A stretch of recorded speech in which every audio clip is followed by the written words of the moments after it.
दूसरे दिन भीष्म पितामह के शरशैया पर लेटने के पश्चात द्रोणाचार्य कौरव सेना के मुख्य सेनापति बने। अश्वत्थामा और द्रोणाचार्य ने मिलकर पांडव सेना में हाहाकार मचा दी। पांडव पक्ष के कई योद्धाओं ने उन्हें रोकने का प्रयास किया, किंतु कोई भी योद्धा अश्वत्थामा और द्रोणाचार्य को नहीं रोक पा रहा था। जब युद्ध के 15वें दिन भी पिता पुत्र का संहारक रूप शांत नहीं हुआ, तो श्री कृष्ण ने युधिष्ठिर से कहा, युद्ध जीतने के लिए द्रोणाचार्य और अश्वत्थामा को रोकना बहुत आवश्यक है। मैं अभी द्रोणाचार्य को युद्ध के लिए ललकारता हूँ। पार्थ, वो तुम्हारे गुरु हैं। तुम्हें लगता है तुम अपने गुरु को युद्ध में हरा सकते हो? तो कृष्ण, आप ही बताइए हमें क्या करना चाहिए।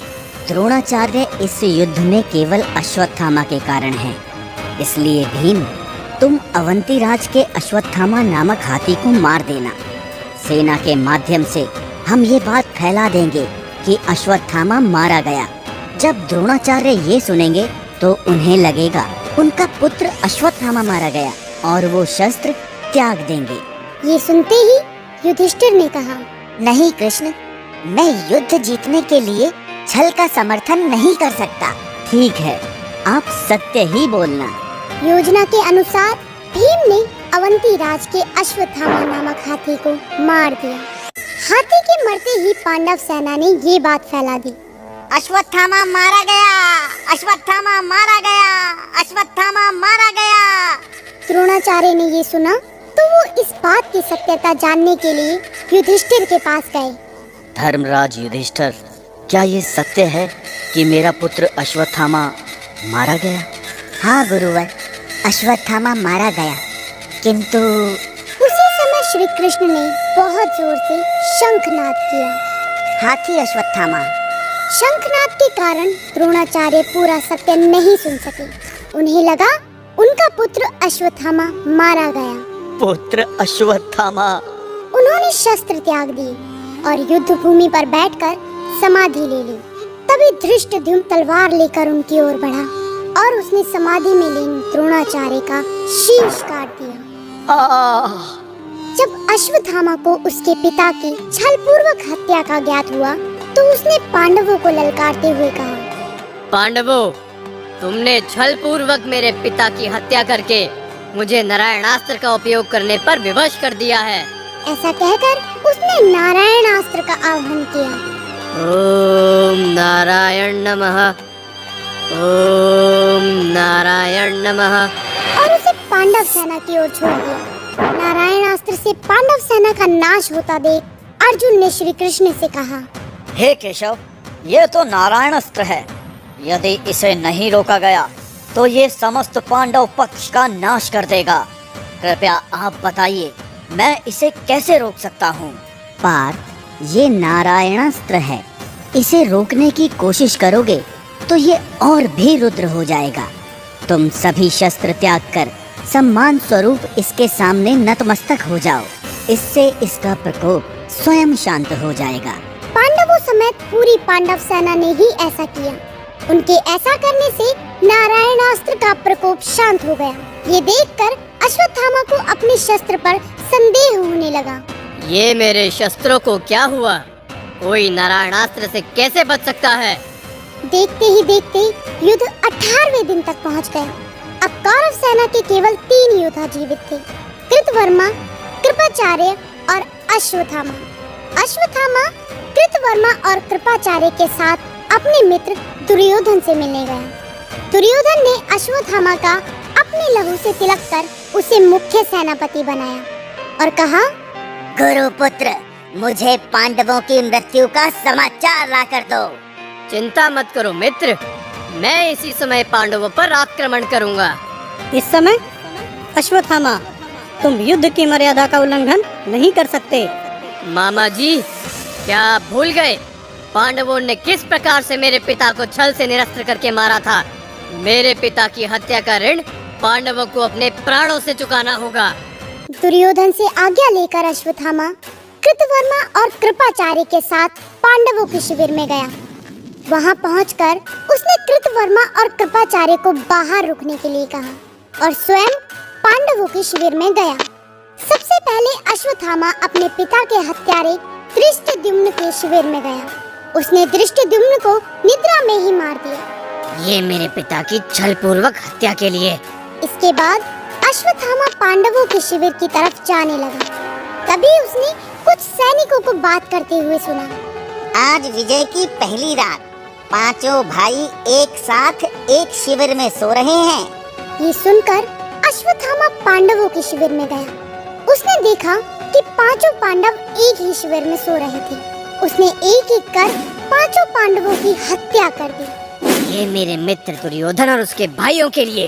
पांडवों की मृत्यु का समाचार लेकर अश्वत्थामा दुर्योधन के पास पहुंचा, किंतु तब तक दुर्योधन प्राण त्याग चुका था। मित्र दुर्योधन, मैंने पांडवों और धृष्टद्युम्न दोनों को मारकर तुम्हारा और अपना दोनों का प्रतिशोध ले लिया, किंतु वे सभी सो रहे थे और निरस्त्र भी थे।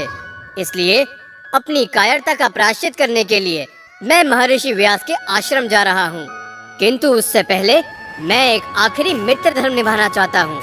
अश्वत्थामा ने बड़े स्नेह से दुर्योधन का देह संस्कार किया। दूसरी तरफ पांडव पक्ष शोक में डूब चुका था। असल में जिन पांचों को अश्वत्थामा ने पांडव समझकर मारा था, वो पांचों द्रौपदी के पुत्र थे। उस निर्मम हत्यारे अश्वत्थामा ने मेरे पुत्रों को मार डाला। मुझे उस अश्वत्थामा का शव देखना है। ये संभव नहीं है द्रौपदी। अश्वत्थामा को अमर होने का वरदान प्राप्त है। हम अश्वत्थामा को पकड़कर तुम्हारे समक्ष ले आते हैं, फिर तुम जो चाहे उसे सजा देना। ये कहकर सभी पांडव अश्वत्थामा को ढूंढने वहां से चले गए। अश्वत्थामा ने महर्षि व्यास को सारी बात बताई और उनसे प्रायश्चित करने का एक अवसर मांगा। प्रायश्चित तो तुम्हें अवश्य करना चाहिए द्रोणपुत्र, किंतु जिन्हें तुमने मारा वो पांचों पांडव नहीं, पांडव पुत्र थे। ये सुनते ही अश्वत्थामा क्रोध में खड़ा हुआ और बोला, यदि ऐसा है तो मुझे आज्ञा दीजिए महर्षि व्यास, क्योंकि प्रायश्चित तो मैं पांडवों का वध करके ही करूंगा। तभी अश्वत्थामा ने देखा कि पांचों पांडव श्री कृष्ण के साथ उसकी ओर आ रहे हैं। उन्हें देखकर अश्वत्थामा घबरा गया और उसने ब्रह्मास्त्र का आह्वान किया।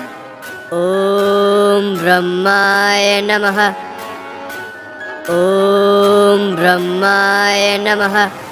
अश्वत्थामा ने ब्रह्मास्त्र को धनुष पर चढ़ाया और कहा, सभी पांडवों का नाश हो। ऐसा कहकर उसने ब्रह्मास्त्र पांडवों की ओर छोड़ दिया। अर्जुन ने प्रचंड अग्नि को अपनी ओर आते देखा तो डरकर उसने श्री कृष्ण से पूछा, केशव, यह प्रचंड अग्नि हमारी ओर कहाँ से आ रही है? हे अर्जुन, तुम्हारे भय से व्याकुल होकर अश्वत्थामा ने तुम सभी पर ब्रह्मास्त्र छोड़ा है। इससे बचने के लिए तुम्हें भी ब्रह्मास्त्र छोड़ना होगा, क्योंकि अन्य किसी अस्त्र से इसे रोकना असंभव है। श्री कृष्ण के ऐसा कहने पर अर्जुन ने भी ब्रह्मास्त्र का आह्वान किया। ओम ब्रह्माय नमः, ओम ब्रह्माय नमः। और उसे गांडीव पर चढ़ाकर अश्वत्थामा पर छोड़ दिया। दोनों ब्रह्मास्त्र आपस में टकराने ही वाले थे कि महर्षि व्यास उन दोनों के बीच में आए और उन्होंने अपनी तपस्या के प्रभाव से उन दोनों को रोक दिया और अर्जुन और अश्वत्थामा से कहा, अर्जुन, अश्वत्थामा, क्या तुम्हें ज्ञात नहीं कि ये ऐसा अस्त्र है जो पूरी धरती को नष्ट कर सकता है? क्या तुम्हारे गुरु द्रोणाचार्य ने तुम्हें ये नहीं बताया कि ये अस्त्र युद्ध में प्रयोग करने के लिए नहीं होते? तुम दोनों अभी अपने अपने ब्रह्मास्त्रों को वापस लो। जो आज्ञा ऋषिवर। अश्वत्थामा, अब तुम भी अपना ब्रह्मास्त्र वापस लो। ऋषिवर, मुझे ब्रह्मास्त्र लौटाना नहीं आता। लौटाना नहीं आता तो छोड़ा क्यों था मूर्ख? अब जल्दी से अपने ब्रह्मास्त्र की दिशा बदलो। दिशा तो मैं बदलूंगा, किंतु फिर भी जाएगा तो ये पांडवों की ही ओर। क्या मतलब? मतलब यदि पांडव नहीं तो उनका बीज ही सही। ये कहकर अश्वत्थामा ने ध्यान लगाया, जिससे ब्रह्मास्त्र अपनी दिशा बदलकर अभिमन्यु की गर्भवती विधवा उत्तरा के गर्भ में जा लगा। इससे उसका पुत्र जन्म लेने से पहले ही मर गया। श्री कृष्ण को दिव्य दृष्टि से अश्वत्थामा के इस कुकर्म का आभास हो गया। वो गुस्से में अश्वत्थामा के पास गए और बोले, अश्वत्थामा, मैं तुम्हें श्राप देता हूँ कि तुम समय के अंत तक प्यार और संवेदना की तलाश में अकेले भटकते रहोगे और तुम्हारे मस्तक की मणि की जगह एक घाव होगा जो सदैव रिश्ता रहेगा। अर्जुन, इनके मस्तक से ये मणि निकाल लो। अर्जुन अश्वत्थामा की तरफ बढ़ा, किंतु अश्वत्थामा को अपनी गलती का आभास हो चुका था। उसने रोते हुए अर्जुन से कहा, रुको अर्जुन, मैं खुद ही ये मणि निकाल देता हूँ। ऐसा कहकर अश्वत्थामा ने अपने माथे की मणि निकाल दी और उसे कृष्ण को देकर कहा, ये मणि ले लीजिए केशव, किंतु आप अपना श्राप वापस ले लीजिए। ये श्राप नहीं, तुम्हारे नीच कर्मों का दंड है। अश्वत्थामा, अब जाओ और समय के अंत तक दर्द में भटकते रहो। कृष्ण के ऐसा कहने पर अश्वत्थामा सिर झुकाकर वहां से चला गया। अश्वत्थामा कोई साधारण योद्धा नहीं था। वो वरदान में मिला भगवान शिव का अंश था, किंतु उसके बुरे कर्मों के कारण उसे कृष्ण का श्राप मिला। कहते हैं अश्वत्थामा आज भी जीवित है और कृष्ण के दिए श्राप को भोगता हुआ समय के अंत की प्रतीक्षा कर रहा है।